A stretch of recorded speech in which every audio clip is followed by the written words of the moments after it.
حضور نے ارشاد فرمایا کہ انا محمد صلی اللہ علیہ وسلم، انا احمد، انا ماہی، میں محمد ہوں، میں احمد ہوں، میں ماہی ہوں۔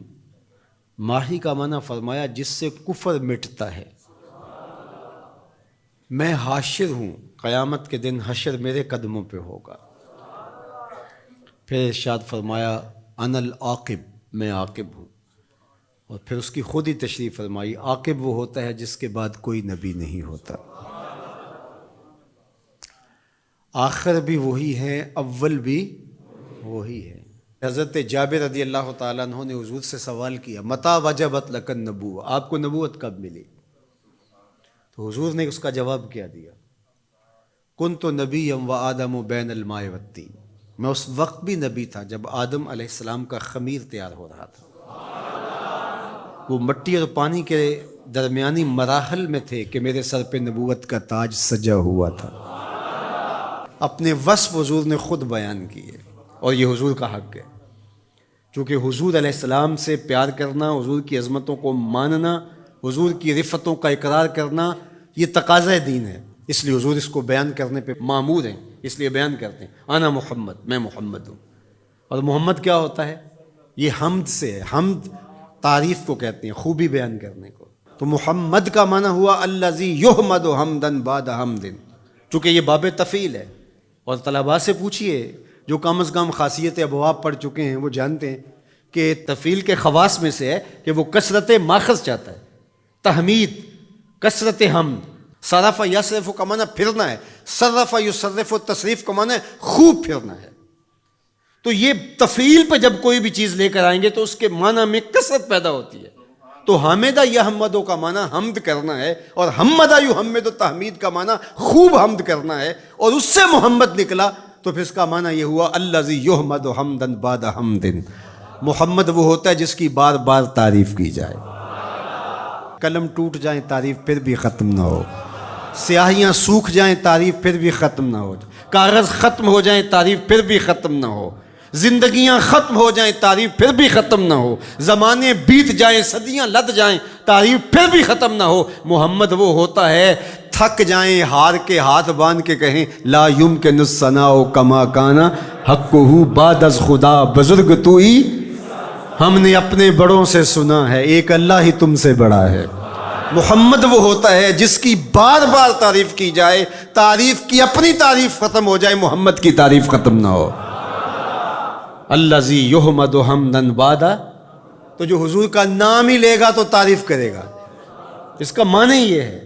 اچھا ہم لوگ تو جانتے نہیں ہیں عربی، لیکن عرب تو جانتے تھے کہ محمد کا معنی کیا ہے۔ تو ایک دن انہوں نے دارالندوہ میں بیٹھ کے میٹنگ کی، صحیح بخاری میں روایت ہے، انہوں نے کہا کہ عجیب آدمی ہو تم تو اہل زبان ہو نا، اور محمد بھی کہتے ہو اور عیب بھی لگاتے ہو، یہ کیا بات ہوئی؟ انہوں نے کہا یار بات تو ٹھیک ہے، کہا پھر ایک کام کرو، یا محمد کہنا چھوڑ دو یا عیب لگانا چھوڑ دو۔ انہوں نے کہا ٹھیک ہے، ہم عیب لگانا تو نہیں چھوڑیں گے، بغض تھا، بھرا ہوا تھا نس نس میں۔ کہا ہم نام بدل لیتے ہیں۔ جی بدل لیں، کیا بدلیں گے؟ کہا مزمم رکھ لیتے ہیں، معاذ اللہ۔ تو جس طرح باب تفعیل پہ محمد ہے حمد سے، اس طرح باب تفعیل سے ہی مزمم آتا ہے، اور یہ مذمت سے ہے۔ تو انہوں نے معاذ اللہ بار بار مذمت کیا گیا، اس معنی میں لفظ مزمم نام رکھ لیا۔ تو وہ اس طرح مزمم کہہ کے اپنے خبث باطن کا اظہار کرنے لگے۔ تو کسی صحابی نے سنا، دل دکھا، حضور کی خدمت میں آیا، کہ حضور وہ مزمم کہہ کے گالیاں دیتے ہیں۔ تو آقا کریم نے فرمایا تم نے دیکھا نہیں ہے کہ تمہارے رب نے ان کا منہ کیسے پھیر دیا؟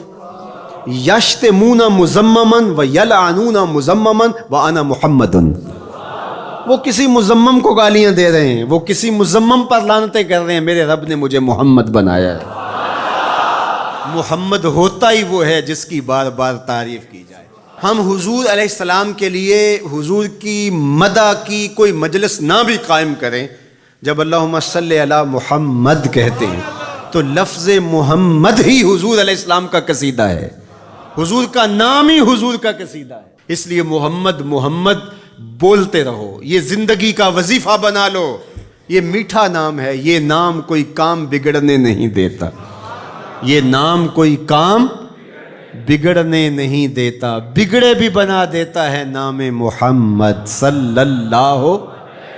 کتنا میٹھا نام ہے، کتنا دل آویز نام ہے، اللہ اکبر. تو جب محمد کہیں تو یہ تعریف ہوتی چلی جاتی ہے. تو کہا اللہ نے ان کے منہوں کو کیسے پھیر دیا.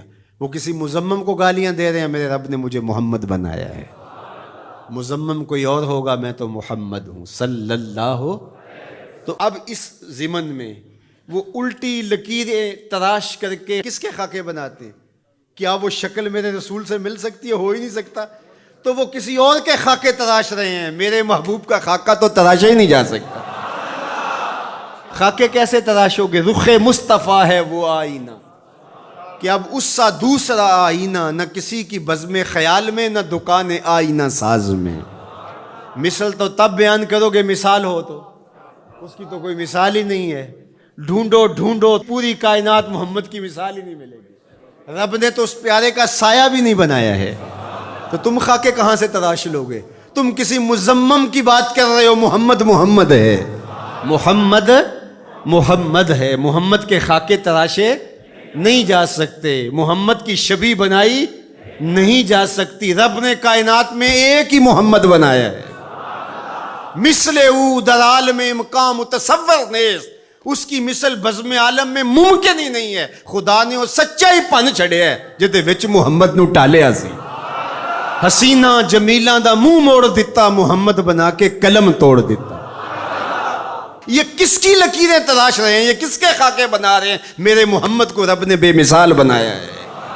کوئی مثل نہیں ڈھولن دی، کوئی مثل نہیں ڈھولن دی. چپ کر میرے علی اتھے جا نہیں بولن دی.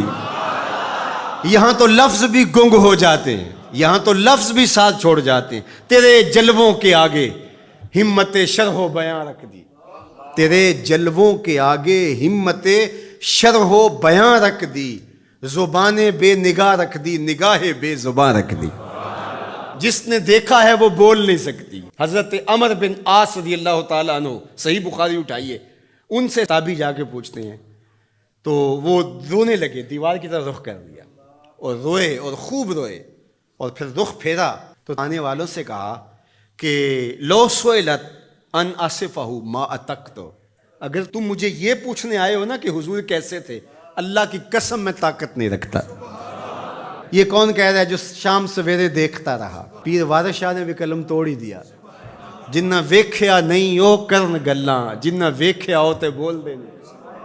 جنہ ویکھیا نہیں او کرن گلاں، جنہ ویکھیا ہو تے بول دے نہیں. جڑے محرم راز حقیقت دے او راز حقیقت کھول دے نہیں.